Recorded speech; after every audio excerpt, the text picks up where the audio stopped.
ഓം നമോ ഭഗവതേ വാസുദേവായ. ഓം നമോ ഭഗവതേ വാതനാഥായ. ഓം നമോ ഭഗവതേ നാരായണായ.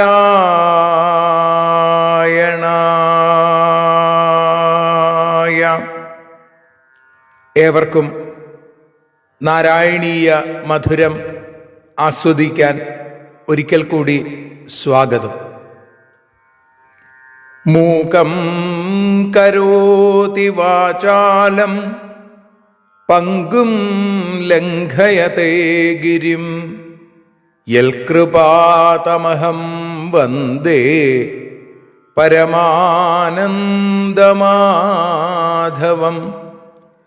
അഖിലാനപരാധാന്മേ ക്ഷമസ്വ കരുണാനിധേ പ്രസീദ മൽഗുരോ നാഥ ജനകായ നമോ നമഃ.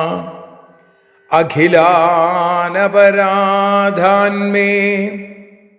ക്ഷമസ്വ കരുണാംബുധേ പ്രസീദ മൽപ്രിയേ നാഥേ മാതൃരൂപേ നമോസ്തുതേ. സദാശിവസമാരംഭാം ശങ്കരാചാര്യമധ്യമാം അസ്മദാചാര്യപര്യന്താം വന്ദേ ഗുരുപരമ്പരാം. നാരായണീയത്തെ പറഞ്ഞിടുമ്പോൾ നാരായണാഖ്യനെ നമിച്ചിടുന്നു. നാരായണൻ വായുപുരത്തിലീശൻ നാവിൽ നിറഞ്ഞെന്നെ തുണച്ചിടേണേ. മോക്ഷക്കടൽ ഭാഗവതം പ്രസിദ്ധം മെല്ലെ കടഞ്ഞു നവനീതമഹോ ലഭിച്ചു. മന്നിൽ നരന്നു ഹരിഭക്തി ലഭിക്കുവാനായി മേൽപുത്തുരേക്ക് സദയം ശുഭ സ്തോത്രകാവ്യം.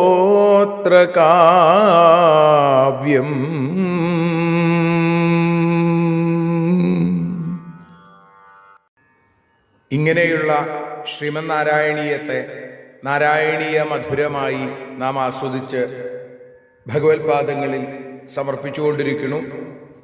ആ കാരുണ്യത്തിനു മുമ്പിൽ ശിരസ്സു കുനിച്ചുകൊണ്ട് പട്ടേരിപ്പാടിൻ്റെ പാദാരവിന്ദങ്ങളിൽ പരമഗുരുവായ പൊന്നുഗുരുവായൂരപ്പൻ്റെ പാദാരവിന്ദങ്ങളിൽ വീണ് നമസ്കരിച്ചുകൊണ്ട് ഇന്ന് 15ാമത്തെ ദശകത്തിൽ 6ാമത്തെ ശ്ലോകത്തെ നാം വിചാരം ചെയ്യുന്നു. ആദ്യം ശ്ലോകം, പിന്നീട് അതിൻ്റെ അർത്ഥം, തുടർന്ന് വീണ്ടും ശ്ലോകം, അതിനുശേഷം അതിൻ്റെ ഭാഷാഗാനമായിരിക്കുന്ന ശ്രീഹരിയും. അഹഹ ബഹുലഹിംസാ സഞ്ചിതാർത്ഥൈ കുടുംബം പ്രതിദിനമനുപുഷ്ണൻ സ്ത്രീജിതോ ബാലലാളീ വിശതി ഗൃഹസക്തോ യാതനാം മയ്യഭക്ത കപിലതനിരുതിത്വം ദേവഹൂത്യൈ ന്യഗാദി. അഹഹ മയി അഭക്തഃ ബഹുലഹിംസാ സഞ്ചിതാർത്ഥൈഃ പ്രതിദിനം കുടുംബം അനുപുഷ്ണൻ സ്ത്രീജിതഃ ബാലലാളീ ഗൃഹസക്ത യാതനാം ഹി വിശതി. ഇതി കപിലതനു ത്വം ദേവഹൂത്യൈ ന്യഗാദി. ഇതി കപിലതനു ത്വം ദേവഹൂത്യൈ ന്യഗാദി. ഇതിനു മുമ്പുള്ള എല്ലാ ശ്ലോകങ്ങളിലും ഈ ദശകത്തിൽ 4ാമത്തെ വരി എന്താണോ അത് തന്നെയാണ് ഇവിടെയും. കപിലതനുരിതിത്വം, കപില സ്വരൂപനായിരിക്കുന്ന അവിടുന്ന് ഗുരുവായൂരപ്പ ദേവഹൂത്യൈ ന്യഗാദി, ദേവഹൂതിയോട് പറഞ്ഞു. അഹഹ മയി അഭക്ത, അഹഹ കഷ്ടം കഷ്ടം എന്നൊക്കെയുള്ള അർത്ഥമാണ്. എന്നിൽ ഭക്തിയില്ലാത്തവൻ, മയി അഭക്ത, എന്നിൽ ഭക്തിയില്ലാത്തവൻ. ഭക്തിയുള്ളവരുടെ കഥയാണ്, അല്ലെങ്കിൽ ഭക്തിയോഗത്തെക്കുറിച്ചാണ് കഴിഞ്ഞ ശ്ലോകത്തിൽ പറഞ്ഞത്. ഇവിടെ പറയുകയാണ് ഭക്തിയില്ലാത്തവൻ ബഹുലഹിംസാ സഞ്ചിതാർത്ഥൈ, പലതരം ഹിംസകൾ കൊണ്ട് സഞ്ചിതമായ അർത്ഥം കൊണ്ട്.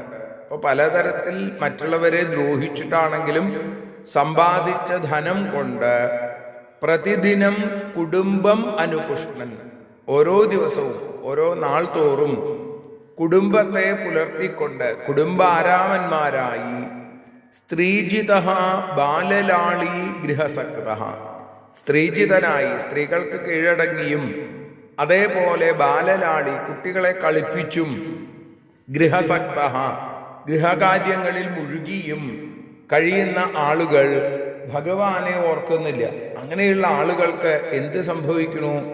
യാതനാം ഹി വിശതി, നരകദുഃഖം അനുഭവിക്കേണ്ടി വരും. അത് ഇഹത്തിലുമുണ്ട് പരത്തിലുമുണ്ട്, മരിക്കുന്നതിന് മുമ്പുമുണ്ട്. ആധിവ്യാധികളായിട്ട് വരുന്നതൊക്കെ നരകദുഃഖമായിട്ടാണ് സങ്കല്പം. അപ്പോൾ അങ്ങനെ, എന്നാൽ ഭഗവത് ഭക്തി ഉണ്ടായിക്കഴിഞ്ഞാലോ കുടുംബാസക്തി ഉണ്ടാവില്ല, മറ്റാരെയും ദ്രോഹിക്കാൻ തോന്നില്ല. അങ്ങനെ വരുമ്പോൾ പരമമായ ആ ഭഗവത്പാദങ്ങളിൽ ഭക്തി ഉണരുമ്പോൾ ഇത്തരം ഹിംസകളിൽ നിന്നൊക്കെ നമുക്ക് മോചനം ലഭിക്കും. അതിലൊന്നും താല്പര്യം ഉണ്ടാവില്ല. അപ്പൊ അങ്ങനെ വരുമ്പോൾ നരകപാതം അല്ലെങ്കിൽ നരക ദുഃഖങ്ങളിൽ അനുഭവിക്കേണ്ടി വരില്ല എന്ന് പറയുന്നു. ഇനി പുണ്യപാപ മിശ്രകർമ്മങ്ങൾ ചെയ്യുന്ന ആളുകൾ വീണ്ടും വീണ്ടും എന്തുണ്ടാവുന്നു? പുനരപി ജനനം പുനരപി മരണം, ജനിച്ചും മരിച്ചും ഭൂമിയിൽ ജീവിതം തുടരുന്നു എന്നൊക്കെ പറയുകയാണ് ഇനിയുള്ള ശ്ലോകങ്ങളിൽ. ആ ഭാഗങ്ങൾ നമുക്ക് നാളെ അനുസ്മരിക്കാം.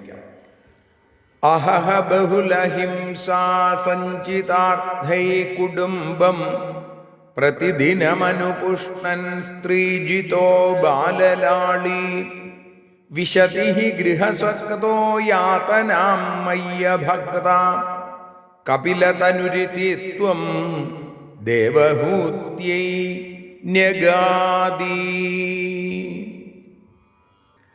നാരായണ നാരായണ നാരായണ നാരായണ നാരായണ നാരായണ രാധാ ഗോവിന്ദ.